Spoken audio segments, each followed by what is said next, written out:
Bonjour à vous les soldats cinéphiles et bienvenue pour cette nouvelle critique en post-projection. Il va être aujourd'hui question du film Overlord, réalisé par un certain Julius Avery, réalisateur qui n'a pas fait grand chose jusque-là. C'est quand même produit par Jar Jar Abrams, et il faut que j'arrête de l'appeler comme ça, c'est juste pour la blague, J.J. Abrams, mais j'avoue que je résiste pas à l'idée de l'appeler comme ça, juste pour le fun et pour rigoler un coup. Donc ce film devait à la base faire partie de la saga Cloverfield, et au final il n'en fait pas partie. Alors je me suis demandé quelle était l'intention. Est-ce que c'est qu'ils ont vu là un potentiel film à succès, c'est-à-dire que le film va cartonner, ils se sont dit on va pas le mettre dans Cloverfield parce qu'il va cartonner, il va peut-être créer sa propre saga, son propre univers, ou alors c'est le contraire, ils se sont dit ouais écoute, on n'a pas vachement confiance dans ce film, on va lui enlever le nom de Cloverfield pour pas gâcher notre super saga, hein, super saga chacun pense ce qu'il veut mais c'est l'idée, notre saga rentable du moins, et on va pas t'appeler comme ça, puis tu vas sortir, et puis si tu fonctionnes tant mieux, si tu fonctionnes pas tant pis. Je sais pas exactement lequel des deux est le vrai, quoi qu'il en soit, il était censé être Cloverfield et finalement il ne l'est pas. Alors je sais que beaucoup ont évoqué l'originalité de ce film parce que c'est un film de guerre sur la guerre mondiale avec des zombies nazis.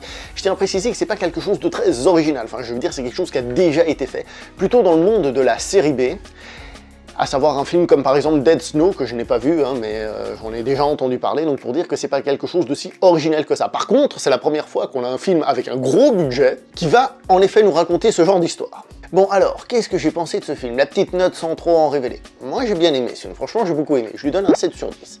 Je lui donne un 7 sur 10 parce qu'il est très bien, mais j'aurais espéré qu'il soit un petit peu plus. Ok, ce sont des fantasmes personnels, mais vu le budget du film, vu que pour une fois justement on a un film avec un gros budget, j'aurais espéré que le film aille plus loin dans son délire. Je dois vous avouer que le film a commencé par me surprendre. Le début du film est un pur film de guerre, vachement bien foutu. Moi ça m'a rappelé la scène de Band of Brothers, donc Frères d'Armes, donc le débarquement de Normandie vu par les avions au début, j'ai trouvé ça magnifique, le saut en parachute absolument dantesque. Bon après j'ai revu la bande-annonce avant de faire cette vidéo et je dois vous avouer que j'ai fait ah ouais, en fait il y en a un petit peu trop dans la bande-annonce, heureusement que j'avais oublié ça, ça m'a permis de rentrer dans le film directement et d'être vachement captivé par ce début de métrage. Et donc ce que je veux dire par là c'est que le film est un pur film de guerre, très bien fait. Un peu trop stéréotypé quand même, faut dire les choses comme elles sont, je veux dire le film ne cherche pas non plus l'originalité là-dedans, au contraire il nous permet de retrouver des caractéristiques et des formes qu'on connaît, des histoires, des anecdotes, pour qu'on rentre rapidement dedans, pour pouvoir aller après dans le délire qui nous est proposé. Parce que à ce vrai film de guerre, peu à peu, le film ajoute des éléments de science-fiction, de fantastique comme vous voulez, d'accord, plutôt de la science-fiction je dirais, hein. Il ajoute des petits éléments qui viennent se greffer par-dessus, donc ça reste un pur film de guerre qui peu à peu part vers autre chose. Et si le côté film de guerre est réussi, le côté science-fiction est très réussi, entre autres à travers les maquillages et autres des monstres, franchement c'est réussi et c'est jouissif. Disons les choses comme elles sont. Et si le début fonctionne très bien, je voudrais vous parler de la fin qui elle aussi est très efficace. Malgré les petits défauts que je vais évoquer par la suite, des choses que j'aurais voulu, le film fonctionne vachement bien et donc il faut pas s'en plaindre. Le film en tant que tel est très sympa, il faudrait pas le louper, ce serait dommage. Mais là où je dis que le film aurait pu et dû être plus selon moi, c'est que pour une fois on a un film avec un gros budget et j'aurais espéré qu'il y ait plus de monstres à l'écran. Parce que si on compte, il n'y en a pas plus de 3, 4 maximum. Peut-être même moins, ça dépend comment on compte, d'accord? Et donc du coup, il y a très peu de zombies à l'écran. Moi j'aurais espéré, vu que c'est un film de guerre, vous savez, qu'on ait des armées contre des armées, bon ça c'est un peu exagéré, mais au moins qu'on ait un truc du genre les alliés américains contre les Allemands, contre les zombies, d'accord, qui soient là au milieu. Imaginez un film un peu à la Alien 2, Aliens, donc avec les Marines qui sont dans la base, entourés de monstres qui vont les attaquer, sauf qu'il y a en plus deux camps qui se font la guerre. Ça aurait été sympa, c'est pas ce que le film propose, c'est un fantasme personnel que j'aurais aimé, que le film aille un petit peu plus loin sur certains délires. Le film ne me propose pas ça, c'était juste une idée à moi, mais je trouve ça dommage finalement d'avoir une utilisation des zombies qui soit assez pauvre, et qui le rapproche un peu d'une série B, justement. J'aurais espéré qu'il y ait un petit peu plus de budget là-dedans.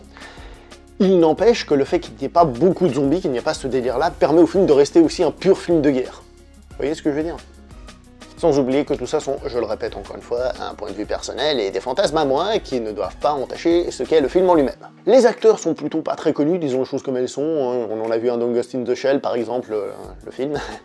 Mais il n'empêche qu'ils font plutôt bien le taf. Et la réalisation, comme j'ai dit, est surprenante au début par exemple. Elle nous fascine presque, tellement on s'y attend pas. L'ambiance du film est bien faite, les dialogues sont bien faits. Il y a vraiment quelque chose qui se dégage peu à peu dans ce village français avec la tour au fond qui fait un peu... film d'horreur justement, on va un peu dans le film d'horreur et ça c'est vachement cool, c'est très bien fait, félicitations. À la fin, il y a une scène que je vais pas vous dire, je vais juste vous dire quelqu'un qui court, qui est encore une fois très bien fait, c'est un joli plan, magnifique, enfin je veux dire, le film est très bien.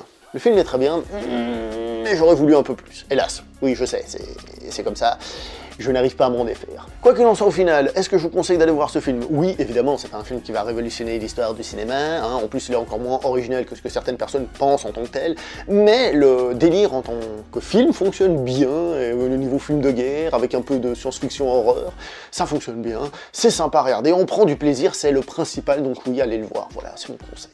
Donc on va s'arrêter là pour cette vidéo, n'oubliez pas de liker, commenter, partager, on se voit prochainement pour une prochaine vidéo. Ciao tout le monde.